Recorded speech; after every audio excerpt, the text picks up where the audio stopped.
there are individual differences in concussions.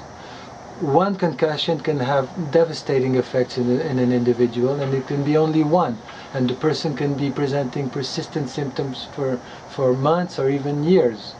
There is a definite danger in multiple concussions, and we now know that the likelihood of developing degenerative diseases such as Alzheimer's or developing depression increases many times over the number relative to the number of concussions that one has had in their life.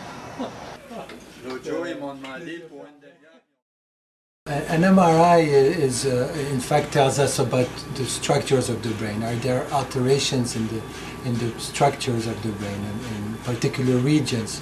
Are there lesions? Is there damage there? A functional MRI, in contrast, tells us about the activity of certain regions in the brain. The kind of experiments that we've done with fMRI is measuring working memory. And working memory is, as we've said before, it's this ability to remember what you've done so that you don't have to do it again in the same day or in the same week.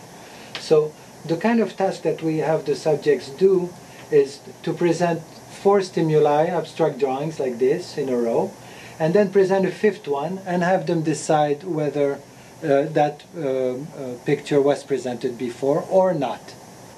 The areas in color that you see are the areas that are activated. So you see that most of them are in the back region here and also in the front region here. These are athletes, it is a group of athletes that have had mild to moderate symptoms. So they're not doing too badly, but they're still presenting symptoms, so they cannot play. Now this group of athletes have severe symptoms. Things like severe headaches, severe memory problems. They're really complaining.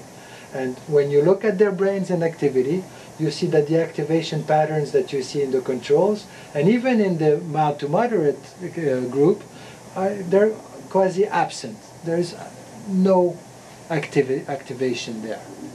So this is extremely interesting because we can look at the brain, the activation of the brain in certain individuals that have symptoms, and then we can say, yes, it looks like these symptoms have a pathological basis. There's something wrong going on in their brain which makes them complain of these symptoms. They're not inventing these symptoms. It is likely, highly likely, that if you return to play too soon, you can suffer devastating effects. In fact, there is the second impact syndrome that has been well documented, where if 2 concussions are too close in time, the second one can have devastating effect and can even lead to death. So it is extremely important that the symptoms be resolved before somebody goes back to play, because then they're at a high risk of undergoing a second concussion, because their reaction times are slower and their attention is affected, and all these things that they're usually good at are reduced.